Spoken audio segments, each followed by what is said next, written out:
ஜனாதிபதி அவர்களே, ஒரு நிமிடம் கலைக்க வேண்டியிருக்கின்றது.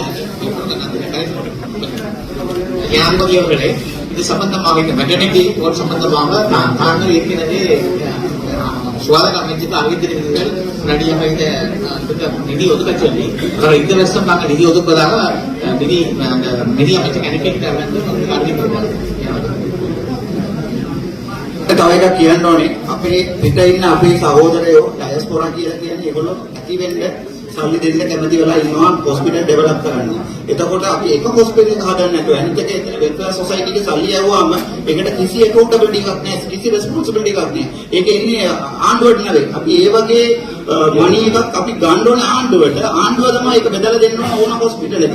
ඒක ඩිරෙක්ටර් කෙනෙක් වීඩියෝ එකක් දාන්න බෑ මම තව අයි හොස්පිටල් එකක් හදනවා ඒකට සල්ලි යවන්න කියලා. එතකොට ඒ පුද්ගලයාගේ account එකටනේ සල්ලි යන්නේ. එතකොට තුනක් අයි හොස්පිටල් හදනවා කියන එක ඔය අයි හොස්පිටල් එක හදන්නේ. ඒ වගේම නැත්නම් මේවා ආණ්ඩුවට අරගෙන ආණ්ඩුව බෙදන්න ඕන කර්ම ஒரு நிமிடம். நான் கடந்த 25 வருடங்களாக கடமையாற்றுகின்றேன். பாராளுமன்ற உறுப்பினர்கள் வைத்திய அதிகாரிகள், அதாவது என்னுடைய அப்பாயின்மெண்டை பற்றி பிள்ளையாக எங்கேயோ பாராளுமன்றத்திலேயோ கதைக்கின்றதை தயவு செய்து அது பிழை என்பதை உங்களுடைய உயரிய சபையினூடாக அறிவிக்க வேண்டும். இது நாங்கள் தொடர்ச்சியாக வேலை செய்வதில் எங்களுக்கு மன அழுத்தத்தை ஏற்படுத்துகின்றது. இது சமூக ஊடகங்களினூடாக ஏற்படுத்துகின்றது. எனக்கு மாத்திரமல்ல, பலருக்கு வடக்கிலே இருக்கின்ற முக்கியமான பிரச்சனை. ஆனால் யாழ் பொதுநல வைத்தியசாலையில் මිනිස්සුන්ට අපි ලියුමක් දාලා කියනවා ඒ ලියුමට උත්තර ඇවිල්ලා කියනවා මෙතුමාට ගෝස ඩිවිෂන් එකක් නැහැ කියලා. அவதூறாக பாராளுமன்ற உறுப்பினர்கள் கருத்திருக்கிறார். ஏனென்றால் இங்கே மதம் என்பது முக்கியம். ஒரு மதத்தை ஒரு மதம் கொச்சப்படுத்தும் விதமாக கதைத்திருக்கிறார். பாராளுமன்ற சிறப்புரிமையை வைத்துக் கொண்டு අධිකාරිතුමා අපි ගල් අල්ලන්නේ කවදාවත් මේ පාර යන මේ ලොරියක නැගිටලා ගල් අල්ලන්නේ අපි කතා කරන සාධාරණ එකක්. Thank you. முக்கியமானது பாதுகாக்கப்படுவது சுண்ணாம்பத்தினால். எங்களுக்கு 2 அடி அகழ்ந்தா பிரச்சனை இல்லை. ஆனா 12 அடி எங்கிட்ட அகழ்றாங்க. என்ன காரணம்னா ஜாழ்ப்பாணத்தில் இருந்து எவ்வளவு போகுதுன்னு வளம் தெரியாது. இதுதான் முக்கியம். ஏன்னா ரோட் பெர்மிட் இருந்துச்சுன்னா ஜாழ்ப்பாணத்து வளம் எவ்வளவு போகிறது என்று நமக்கு தெரியும். சட்டத்துக்கு புறமான தொழில ஈடுபட மாட்டாங்க. வளம் இந்த பெர்மிட் இருக்குமா இருந்தா இதுக்கு முன்னைய காலத்துல அந்த பெர்மிட் இல்லாததால அள்ளு பிள்ளையா எழுதி கொண்டு போயிடும். அதை விட காந்திய சட்டத்தின்படி 5 கியூபுக்கு மேல ஒரு தொழில கொண்டு போயிடலாம். ஆனா 2 கியூபுக்கு மேல பெரிய தொழில கொண்டு போறாங்க. யாழ்ப்பாணம் மாவட்டத்துக்குரிய அபிவிருத்தி குழு கூட்டம் இன்றைய தினம் ஜனாதிபதி அனுரகுமார் திசாநாயக்க தலைமையில் ஆரம்பமானது. அனுரகுமார் திசாநாயக்க, கடத்தொழில் அமைச்சர் சந்திரசேகரம், பிமல் ரத்நாயக்க மற்றும் வடக்கு மாகாண ஆளுநர் வேதநாயகம் ஆகியோரின் தலைமையில் குறித்த கூட்டம் இடம்பெற்றது.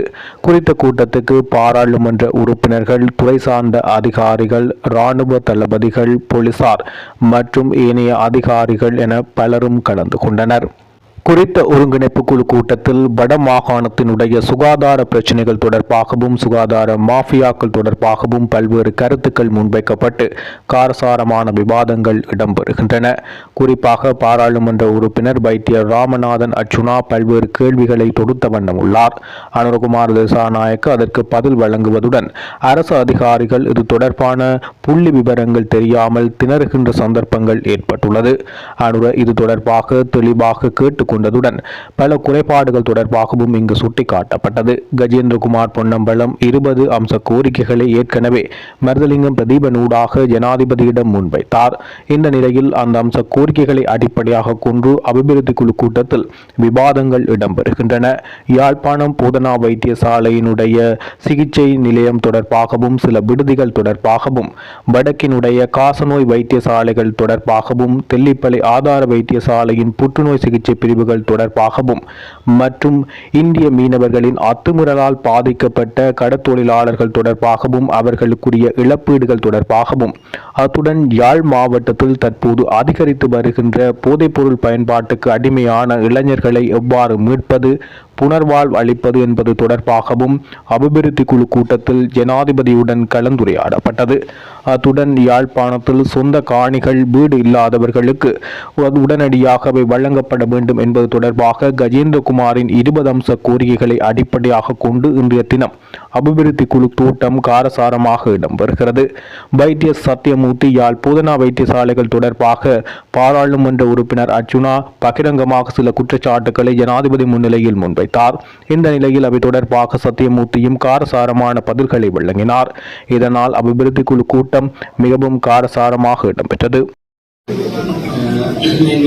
ஜனாதிபதி மற்றும் கௌரவ அமைச்சர், கௌரவ பாராளுமன்ற உறுப்பினர்கள், ஏனைய உயர்நிலை உத்தியோகத்தர்களுக்கு யாழ்ப்பாணம் போதனா வைத்தியசாலை வடக்கிலே இருக்கின்ற ஒரே ஒரு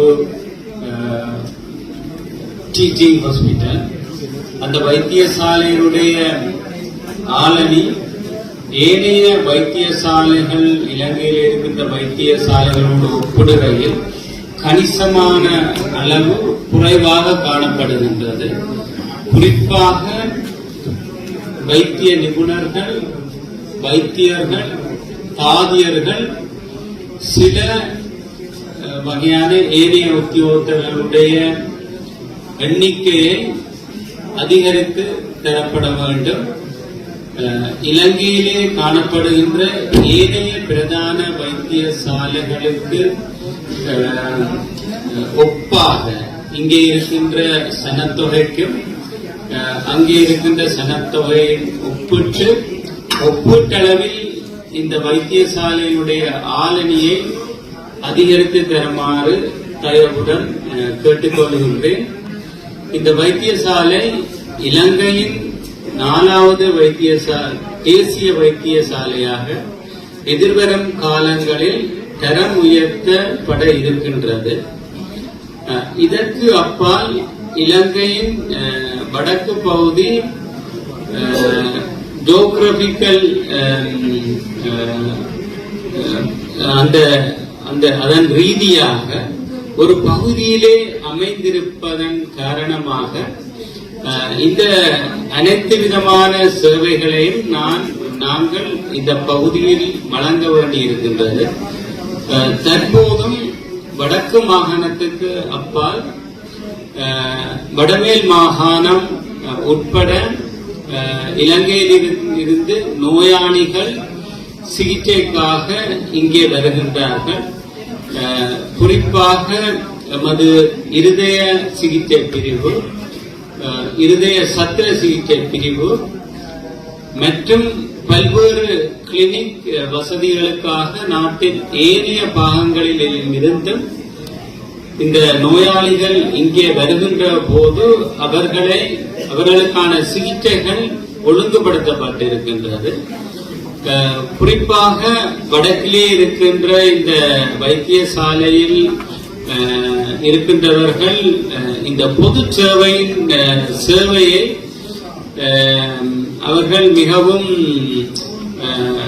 விரும்பி கடமையாற்றுகின்ற ஒரு நிலை காணப்படுகின்றபடியினால் இந்த வசதியை செய்திருமாறு நாங்கள் கேட்டுக்கொள்கின்றோம். ஆளணி அதிகரிக்கும்.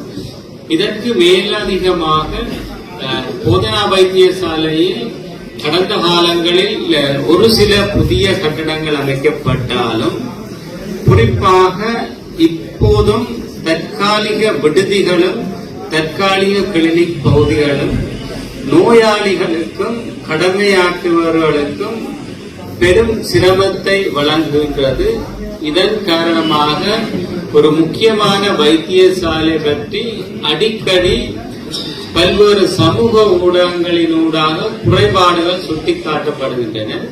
ஆகவே குறிப்பாக இருதய சிகிச்சை பகுதி, மகப்பேற்று விடுதி மற்றும் மிக முக்கியமான கிளினிக் பகுதிகளுக்கான கட்டிடங்கள் அல்லது கட்டிட தொகுதி ஒன்றை அமைத்து தருமாறு தயவுடன் வைத்தியசாலை சார்பில் கேட்டுக்கொள்கின்றேன். நன்றி.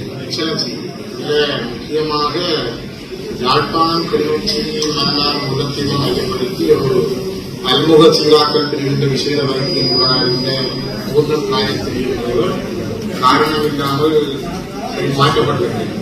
சரி, அதுக்கு பதிலாக ஒரு ஆளை நியமிக்கிறது. கிட்டத்தட்ட 8000 பேஷன்ஸ் அவங்க இதில் இருந்திருக்கிறார்கள். யாழ்ப்பாண வைத்தியசாலை அடிப்படையாக கொண்டிருந்தார்கள்.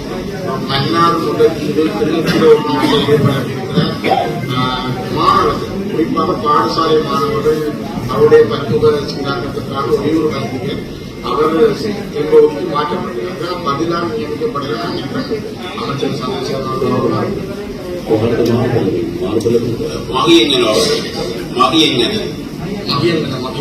மாற்றப்பட்டிருக்கிறார். இதே போல சாவகச்சேரி ஹாஸ்பிட்டல் உங்களுக்கு தெரியும், 2 நாளா பேசுபொருளாக இருக்கிற வைத்தியசாலை அங்கே இருக்கிற விசேட வைத்தியம் மாற்றப்பட்டிருக்கிறார். அங்கே இருக்கிற எம்எஸ்க்கு தெரியாது, மெடிக்கல் சூப்பருக்கு தெரியாமல் அவர் மாற்றப்பட்டிருக்கிறார். ஏற்கனவே 2 பேர் ஸ்டடி லீவ்ல போயிருக்கிறார்கள். படிக்கிறதுக்கு போறவங்க மாற்றம் செய்யறதுல மெடிக்கல் சூப்பர் மதிக்கலாம். ஆனால் அங்க ஒரு ஆளை மாற்றப்பட வேண்டாம், இந்த ஒரு ஆளை நியமிக்கலாம். அதுலயும் இல்லை. இந்த காய்கறி நிபந்தனைகள் தயவு செய்து நீங்கள் இப்போதைக்கு தற்காலிகமாக இருந்தாலும் யாழ்ப்பாண வைத்தியசாலைக்கு முன் நியமித்தார்கள். இந்த 2000 அவரை நம்பி இருக்கிற முல்லைத்தீவு, மன்னார், கிளிநொச்சி, இதை விட தெல்லிப்பட ஆதார வைத்தியசாலை எல்லாத்துக்கும் ஒரு நாள் தான் ஒரு சிறுவை வழங்கியிருக்கிறார். யாழ்ப்பாண போதனா வைத்தியசாலையுடைய பணிப்பாளர் சத்குமூர்த்தி அவர்கள் ஹெல்ப் பண்ணியிருக்கிறார். இது ஒரு நல்ல சந்தர்ப்பம். தயவு செய்து அவரை இப்போதைக்கு டிரான்ஸ்பரை கேன்சல் பண்ணி அவரை நியமனம் செய்துட்டு பிறகு நீங்கள் ஒரு மாற்றுவதை செய்தால், அதே போல இந்த சாவகச்சேரி வைத்தியசாலை என்ற குறைபாடுகளையும் உடனுடனே கல்வியிருக்காங்க. அதாவது உங்களுக்கு தெரியும், அடிக்கடி பேஸ்புக்கில் அல்லது யூடியூபில் அடிவாங்கிறது வைத்தியசாலைகளாக இருக்கு. வைத்தியர்கள் கனவே மனமுடங்கி வந்துட்டு போக பார்க்கலாம். வேலை செய்கிற உண்மையான மனமுள்ள காய்கறி மட்டும் பிரைவேட் செய்யலாம். எனக்கு தெரிய சத்தியமூர்த்தி ஒரு டிபி செய்தவர், ஆனால் வைத்தியசாலை தன்னை சுகாதாரத்தோடு இருக்கிறவர். இப்படி பல வைத்தியர்கள் இருக்காங்க. இது இவர்கள்ட்ட மனங்கள் உடனே வீட்டு போவாங்க. தயவு செய்து இந்த பக்கத்தில் கனெக்ஷன் சொல்லுங்க. Your Excellency President, good morning to you. This is Dr. Ramanathan Achana. I said, okay, have a small conversation with you. அதுமேலது ஜனாதிபதி அவர்களுக்கு நான் வைத்தியர் என்ற அடிப்படையிலையும் வைத்தியர் என்ற அடிப்படையில், அது தவிர ஒரு அட்மினிஸ்ட்ரேட்டர் என்ற அடிப்படையிலையும் ஒரு சில விடயங்களை தங்களுக்கு நான் சொல்ல விரும்புகிறேன். என்றால், எங்களுடைய வடக்கு மாகாணத்துக்கு ப்ரொவின்சியல் டைரக்டர் ஹெல்த் சர்வீஸா இருக்கிறவர் மதிப்புக்குரிய சமன் பத்ரன் அவர்கள். அவரோட சிங்கள மொழி பேசுகின்ற வைத்தியராக இருந்து அவருடைய நீண்டகால தூரநோக்கான சேவை பாராட்டப்படக்கூடிய ஒன்று. என்னென்றால், எங்களுடைய வடக்கு மாநிலத்தை பொறுத்த வரைக்கும் கடந்த அரசாங்கத்தில், இது நான் சொல்றதால கனவேருக்கு மன உளைச்சல்களும் மனநோய்களும் ஏற்படலாம். கடந்த அரசாங்கத்தில் போர்ட் சர்டிபிகேஷன் இல்லாம சாதாரணமாக மதிப்புக்குரிய ஜனாதிபதி அவர்களே ஒரு வைத்தியசாலை ஒன்றுக்கு டிரெக்டர் ஒருவர் தெரிவு செய்யப்படும் போது அவர் கட்டாயம் போர்ட் சர்டிஃபைட் கன்சல்டன்ட் என்ற ஒரு அடிப்படையில தான் தெரிவு செய்யப்பட வேண்டும். ஆனால் 2015ஆம் ஆண்டு இருந்த அந்த காலத்து அரசாங்கம் கேபினட் அப்ரூவல் ஒன்றை எடுத்துக்கொண்டு சம்பந்தப்பட்ட வைத்தியர் ஒருவருக்கு, யாழ்ப்பாணம் போதனா வைத்தியசாலை ஒருவருக்கு போர்ட் சர்டிபிகேஷன் இல்லாமல் இன்போஸ்ட் ஒன்றை கொடுத்திருக்கிறார்கள். நான் ஒரு வைத்தியசாலையின் அட்மினிஸ்ட்ரேட்டர் அடிப்படையில் எனக்கு இது சம்பந்தமாக சுகாதார அமைச்சுக்கு எழுத்து மூலம் தெரிவித்திருக்கிறேன். அப்போது அவர்கள் எனக்கு சொல்லியிருக்கிறார்கள், போர்ட் சர்டிபிகேஷன் சம்பந்தமான தரவுகளை எடுத்து தருவதாக. அதோட ஒரு வைத்தியசாலை ஒரு இன்போஸ்ட் ஒன்று கொடுக்கப்படும் போது, உதாரணத்துக்கு ஒரு ஜனாதிபதி வாழ்நாள் ஜனாதிபதியாக மாறும்போது சில வேளைகளில் அவருடைய அடக்குமுறைகள் அதிகமானதா இருக்கும். கிட்டத்தட்ட 170 அதிகாரி ජනාධිපති මම සිංහලකින් කැමති 170 ළමයි අවුරුදු 3ක් අරගෙන පඩි දෙන්නේ නැතුව සර්විස් විදියට මේ දාලා තියෙනවා මේකෙන්. ඒක මම ඒගොල්ලෝ එක්ක அவர்களுடைய அழைத்துக் கொண்டு சுகாதார அமைச்சருடைய ஜோசித் பாரிவால் ஒருவருக்கு 1 மாதம் சம்பளம் கொடுக்காட்டில் வாழ்வாதாரம் பாதிக்கப்படும். 170 பணியாளர்களை 3 வருடங்களுக்கு சம்பளம் கொடுக்காமல் இந்த அடிப்படையில் அரசாங்க நிறுவனம் ஒன்றில் சம்பந்தப்பட்ட வைத்திய அதிகாரி அவர் இன்போஸ்ட் என்பதால் யாரும் அவரை எதுவுமே செய்ய முடியாது. பணியமர்த்தி இருக்கிறார். அதை கதைக்க போன போது சம்பந்தப்பட்ட அவ்வளவு 170 பணியாளர்களையும் வற்புறுத்தி கடிதம் வாங்கி இருக்கிறார். நான் தொடர்ந்து வேலை செய்வேன் இலவசமாக என்ற அடிப்படையில் வற்புறுத்தி கடிதம் வாங்கி இருக்கிறார். அது தவிர அதை கதைக்க போன பல அந்த தொழிலாளிகளை வந்து வைத்தியசாலையை விட்டு வெளியேற்றியிருக்கிறார். அது சம்பந்தமாக நான் ஒரு பாராளுமன்ற உறுப்பினராக கதைக்க போகும்போது என் மீது வழக்கு பதிவு செய்திருக்கிறார். இது ஒரு என்ன கவலை என்றால் ஜனாதிபதி அவர்களே, வடக்கு மாகாணத்தில் இதுக்கு முதலும் டாக்டர் திலீப் என்று சொல்லி ஒரு சிங்கள மொழி பேசுகின்ற ஒரு நல்ல திறமையுள்ள ஒரு வைத்தியர் ஒருவர் வேலை செய்தவர்.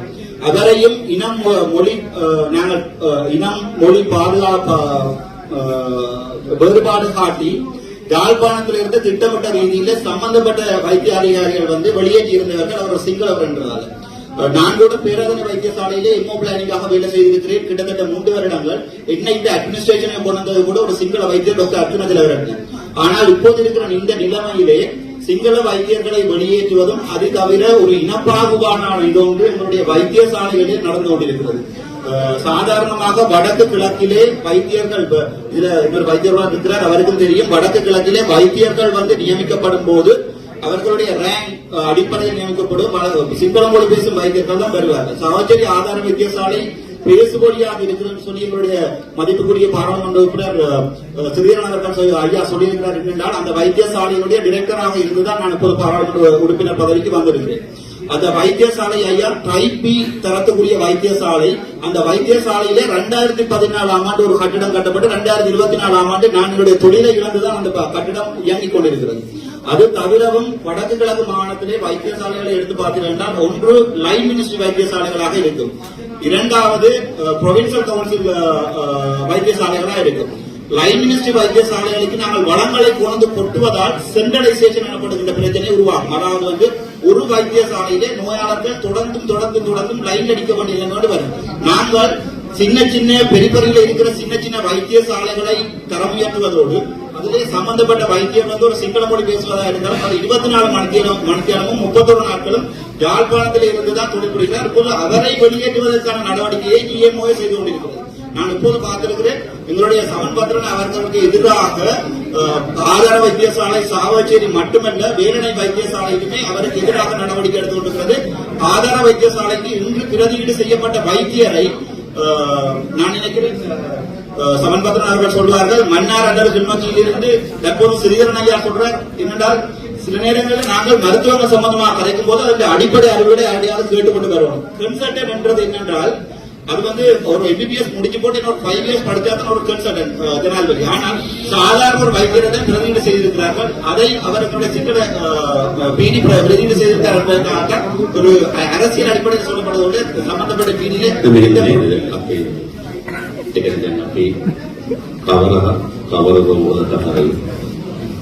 යම් කාර්යයක් කරමින් හිටපු වගකීමක් තිබුණු වෛද්‍යවරයෙක් මාරු කරනවා නම් අපි ඒකට විකල්ප වෛද්‍යවරයෙක් ලබා දෙන්නේ.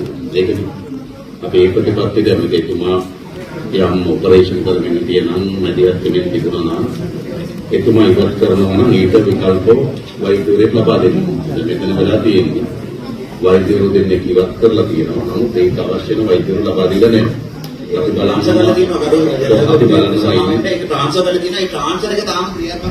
ඒකනේ අපි ඒක කරගෙන ඒකවල තියෙන්නේ මේ දෙන්න අපි ඉවත් කර ඒ දෙන්න ට්‍රාන්ස්ෆර් කරනවා නම් ඊට දෙන්න දෙන්න තාම අපහසු නම් අර දෙන්නම කෙටි කාලෙකට තියන්න කියලා නිල්ලීම තියෙන අපි බලමු කියලා.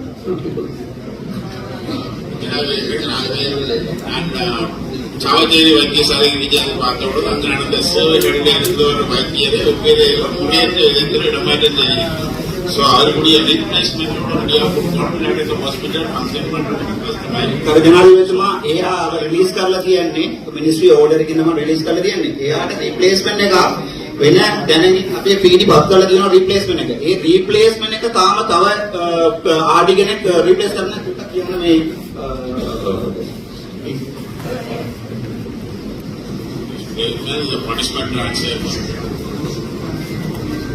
සුබදර්ශන කතුගල ජනාධිපතිතුමනි චාවකච්චේරිය රෝහල ගැන කියනවා නම් පදනේ පහුගිය මාස 9 ඇතුළත විශාල සම්මානයක් මේ රෝහල තුළ සිද්ධ වෙලා තියෙනවා.